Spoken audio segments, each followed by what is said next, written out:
We don't need confidence for language learning.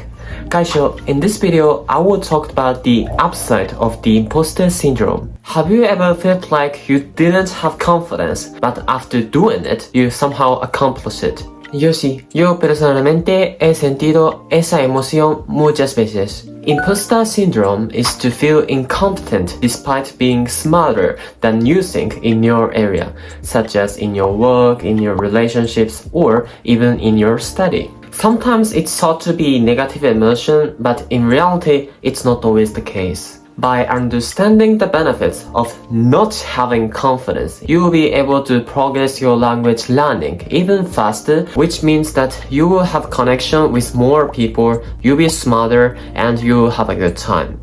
Vamos. Before understanding the benefits of not having confidence, we need to firstly organize knowledge. In other words, we need to understand what confidence is. In a nutshell, confidence is a feeling that you can rely on yourselves. For example, if one person has confidence in their business decision, that person is likely to do something according to their decision. What is interesting with confidence is that people use confidence to measure one's ability or one's intelligence. 新しい場所に行った時に先輩とか仲間とか上司でも自信持って何か振る舞ってる人がいると少し怯えることってありません？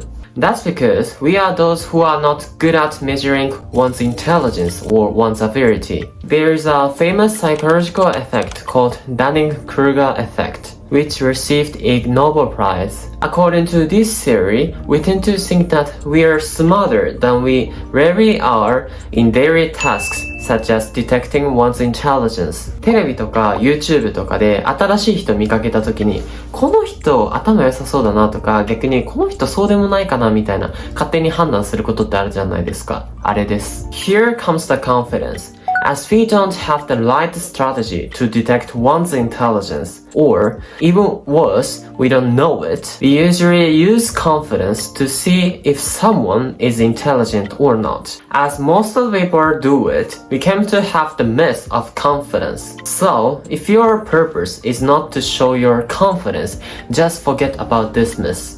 We don't need confidence for language learning. That klopped. Right, so from here, I can talk about the upside of the imposter syndrome. In other words, I will talk about the benefits of not having confidence. One of the benefits is that you will learn better and you will learn more. In other words, if you want to remember more words in your foreign language, or if you want to be more fluent in that language, lack of confidence will help you. According to a study that investigated students' attitude toward learning and students' actual record, students who thought that they didn't have confidence in their learning did perform better than those who did have confidence. That's because the anxiety toward learning makes them actually learn more about their topic. I felt this emotion when I had an entrance exam at the university. 大学受験とかって自分より上の人が必ずいるわけじゃないですか。成績だけで言ったら。もちろん自分で勉強したことは身になったりとか、それから成績にも反映されたりするけども、比べたら上なんていくらでもいるわけです。その上にいるっていうことの不安から、僕これでテスト受けていいのかなとか思ってたことあるんですけど、そうやって思ってたおかげで自分がですね、もっとやらなきゃって気になれたので、不安とかね、自信のなさは別に悪いことじゃないんですよ。In addition, lack of confidence will help you communicate with people who are speaking in your target language. Because we tend to feel compassion for someone who we have already helped, not we have been helped by. Except small groups of people such as psychopaths, we generally want to get along with people who can help each other. That's why we have language to communicate.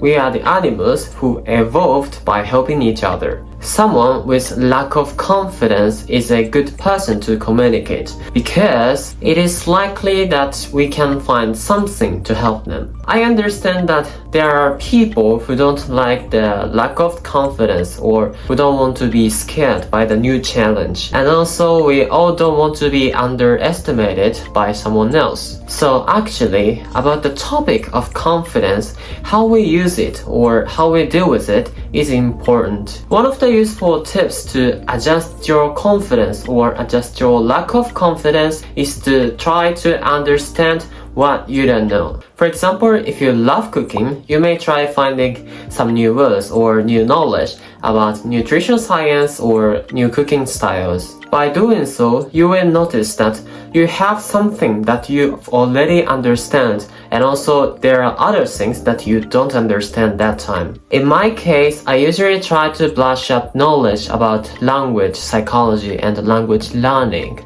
For example, sometimes I try to the words that I don't know in the language I'm speaking.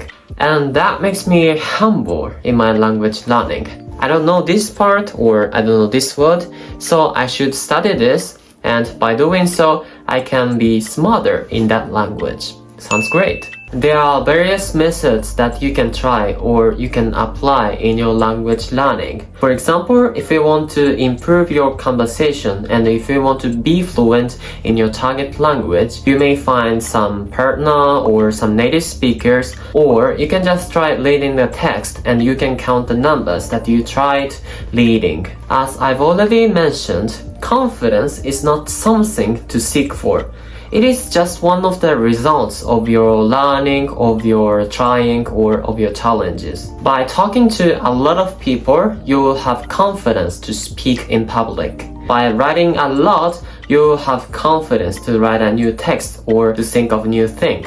We shouldn't aim for confidence if you want to gain a real confidence. Real confidence always comes with some effort or some practices. What we should do is to do what we want to do and to do what we couldn't do. In language learning, there is no failure. Remember this video when you feel that you don't have confidence. Gracias por escuchar y chao, adiós.